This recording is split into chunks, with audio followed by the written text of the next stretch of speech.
الرحیم الحمد للہ رب العالمین الحمد للہ رب العالمین والصلاة والسلام علی سید المرسلین وعلی آلہ وصحبہ اجمعین۔ بزرگوں اور پیارے بھائیوں،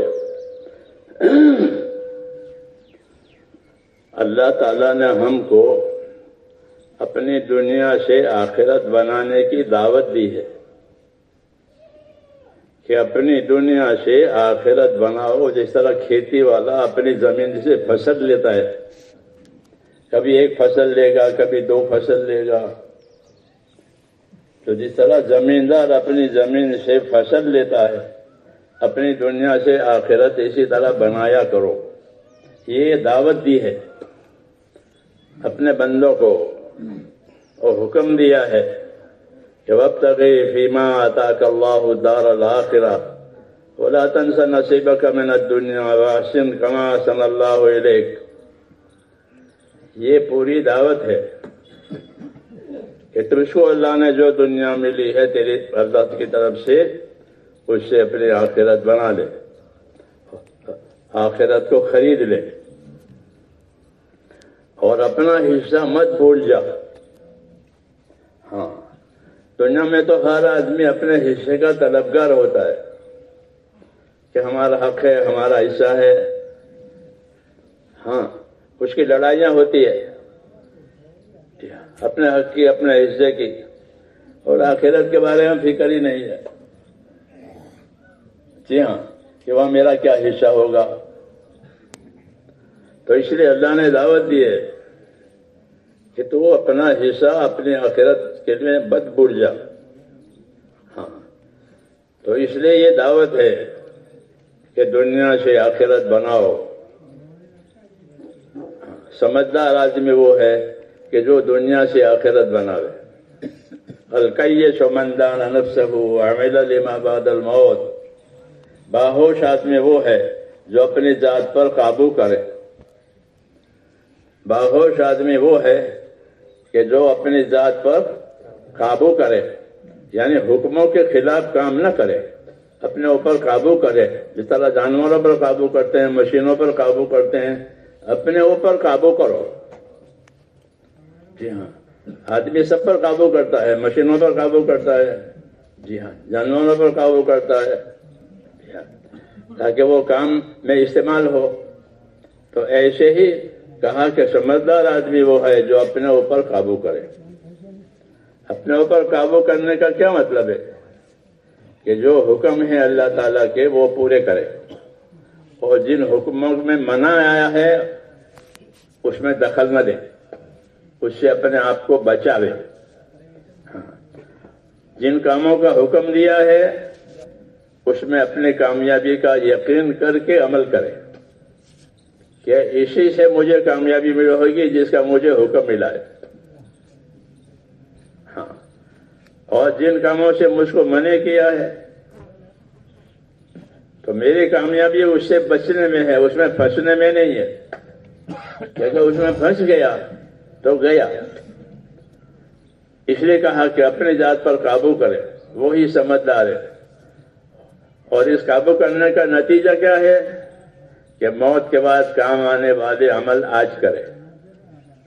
اللہ تعالیٰ نے دو جگہ رکھی ہے، ایک جگہ مال اسباب کی ہے، وہ بازار ہے، یا مال اسباب، مال اسباب۔ ایک جگہ ہے اعمال کی، کہ وہاں مال اسباب نہیں ہوتے بلکہ وہاں اعمال ہوتے ہیں، اس کو مسجد کہتے ہیں۔ کہ مسجد میں چیزیں نہیں ہوتی، مہنگی سستی چھوٹی بڑی کوئی چیز نہیں ہوگی۔ مسجد میں کیا ہوگا؟ کہ مسجد میں اعمال ہوں گے، مسجد میں کیا اعمال ہوں گے، کہ مسجد میں داخل ہوتے ہی عمل شروع ہو جائے گا۔ کیوں؟ کہ مسجد میں داخل ہونے کی 5 سنتیں ہیں۔ مسجد میں داخل ہونے کی 5 سنتیں، تو 5 عمل ہو گئے۔ مسجد میں قدم رکھتے ہی 5 عمل ہو گئے کہ مسجد میں داخل ہونے کی 5 سنتیں.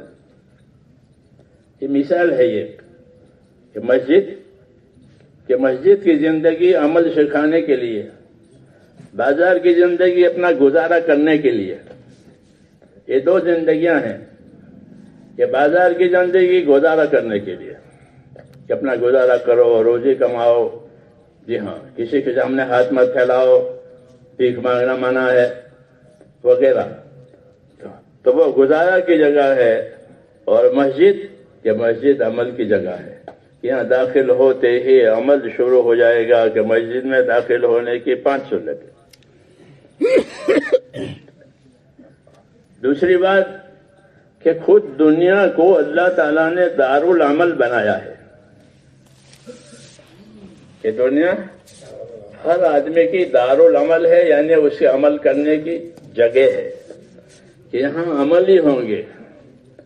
عمل پر کیا ملے گا وہ یہاں نہیں بتائیں گے، وہ دیں گے بھی نہیں. کہ عمل پر کیا ملے گا وہ تو بتائیں گے لیکن دیں گے نہیں. ہاں، عمل پر ملے گا کہ سبحان اللہ پر یہ ملے گا، لا الہ الا اللہ پر یہ ملے گا، صدقے پر یہ ملے گا، قربانی پر یہ ملے گا. اس کے وعدے کیے ہیں. عملوں پر اللہ نے وعدے کیے ہیں. ہاں، اور یہ وعدے جو ہوں گے وہ موت کے بعد پورے ہوں گے. اس لیے یہ عمل کی جگہ ہے. اور موت کے بعد جو زندگی آئے گی وہ بدلہ پانے کی جگہ ہے. یہ کہا کہ موت کے بعد جو زندگی آئے گی وہ بدلہ پانے کی جگہ ہے. اس میں آدمی اپنے ہر عمل کا بدلہ پائے گا.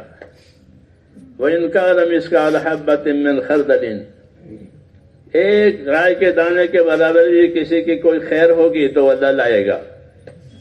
ایک رائے کے دانے کے برابر کسی کی کوئی شر ہوگا تو کہ وہ بھی لایا جائے گا. یہ کہا تو یہ اس کو اللہ تعالیٰ نے دارالعمل بنایا ہے. اور جب زندگی ہے عمل کے دروازے کھلے ہیں. جب تک زندگی ہے تو عمل کا دروازہ ہمارے واسطے کھلا ہوا ہے. اور جب موت آ جائے گی تو عمل کے دروازے بند ہو جائیں گے. کہ اب عمل کا دروازہ بند ہے. جی ہاں، اذا مات ابن آدم انقطع عنہ عملہ. ابن آدم مرا، آدم کا بیٹا مرا کہ اس کے عمل کا سلسلہ ختم ہو گیا. اب وہ عمل نہیں کر سکتا. اس لیے میرے دوستو اس کو دارالعمل بنایا ہے اور اس کی دعوت دی ہے کہ اپنے عملوں کے ذریعے سے اپنے آخرت بناؤ. پہلا عمل ایمان ہے. اللہ سے تعلق پیدا کرو.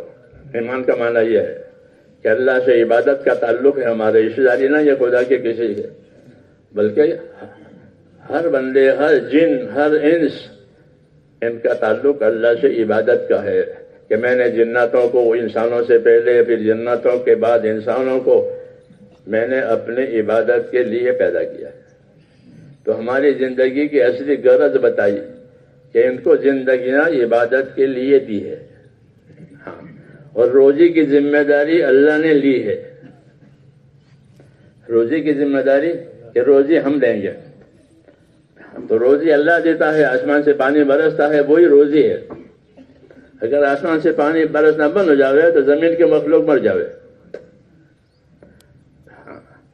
تو روزی کا انتظام وہ اللہ نے کیا ہے کہ روزی ہم دیں گے اور عبادت تم کرو گے. اس لیے میرے بھائیو وہ زندگی کامیاب ہے کہ جس میں اللہ کی عبادت ہو، اللہ پر ایمان ہو اور اللہ کی عبادت ہو، نمازوں کی پابندی ہو. ہاں، یہ سب سے بڑی چیز ہے کہ نماز پابندی سے پڑھیں، ٹوٹی پھوٹی نہیں. دنیا کے کام کو آپ لوگ ٹوٹے پھوٹے نہیں کرتے ہو، کوئی بھی نہیں کرتا. آپ کیا کہ بھئی دیوار ہے ٹوٹی پھوٹی بنائی، کوئی بناتا ہے؟ کپڑا ہے کہ کہیں سے بخیا لگا ہے، کہیں سے بخیا نہیں لگا ہے، ایسا کوئی کپڑا پہنتا ہے؟ تو دنیا کے کاموں کو ٹوٹا پھوٹا نہیں کرتے ہو. ایسے ہی اپنے آخرت کے کاموں کو بھی ٹوٹا پھوٹا نہ بناؤ. یہ حکم ہے کہ بلکہ آخرت کے کاموں کو پوری تیاری کے ساتھ کرو. کیوں کہ وہ بھی تمہارے لیے ہے، اللہ کے لیے نہیں. اللہ کے لیے نہیں ہے. اس کا فائدہ کہ اس کا فائدہ تیری طرف آئے گا. ٹوٹا پھوٹا ہوگا تو جو ٹوٹا پھوٹا نظر آئے گا. جی ہاں، اور اچھا ہوگا تو تجھے اچھا لگا رہے گا. ان احسنتم احسنتم لانفسکم وان اسأتم فلہا. اچھا کرو گے اپنے لیے کرو گے، برا کرو گے اپنے اوپر آئے گا. اس لیے میرے بھائیوں، زندگی ہماری امانت ہے، نعمت بھی ہے، امانت بھی ہے. ہاں، زندگی کتنی بڑی نعمت ہے، ایک ہی مرتبہ ملتی ہے، ہر مرتبہ نہیں ملتی، ایک ہی مرتبہ ہر ایک کو ملے گی. بڑی نعمت ہے یہ. جی ہاں، کہ اللہ نے حیات دی ہے. جی ہاں، پھر حیات کے بعد صحت دی ہے، کہ بدن میں تندرستی دی ہے. جی ہاں، کھانے پینے کے لیے روزی دی ہے. تو یہ سب چیزیں نعمت ہیں. ان نعمتوں کو دیکھ کر اللہ تعالیٰ نے اپنا ذمہ پورا کر لیا. ہاں، اب ہمارے ذمہ جو ہے وہ ہمیں پورا کرنا ہے. تو وہ ہے اللہ کی عبادت، کہ ہم کو اللہ نے اپنی عبادت کے لیے پیدا کیا ہے. اس لیے عبادت جو ہے وہ اللہ کا حق ہے. عبادت اللہ کا حق ہے. یہ عبادت کہ تو معاذ بن جبل سے پوچھا اللہ کا کیا حق ہے جانتے ہو؟ کہ نا میں نہیں جانتا اللہ کا کیا حق ہے ہمارے اوپر. کہ اللہ کا حق یہ ہے کہ اسی کی عبادت کی جائے گی، اس کے ساتھ کسی کو شریک نہیں کیا جائے گا. تو جو عبادت ہے میرے بھائیوں وہ معمولی چیز نہیں، وہ اللہ کا حق ہے. ہاں، کسی قرض والے کا ہمارے اوپر حق ہوتا ہے کہ بھائی ان کا قرضہ میرے اوپر ہے، تو آدمی فکر میں رہتا ہے کہ ہاں کہ میرے اوپر اس کا قرضہ ہے، میرے اوپر اس کا حق ہے.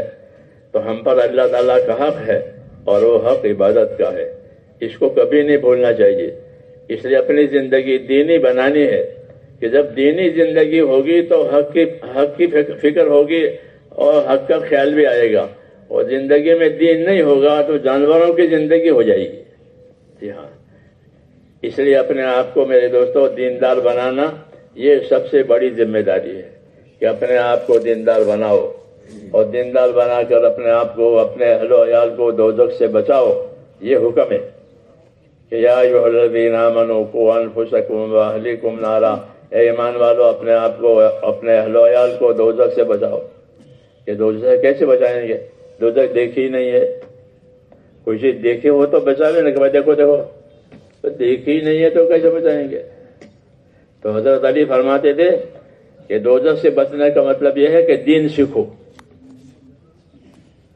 دین سیکھو گے تو دوزخ سے بچو گے.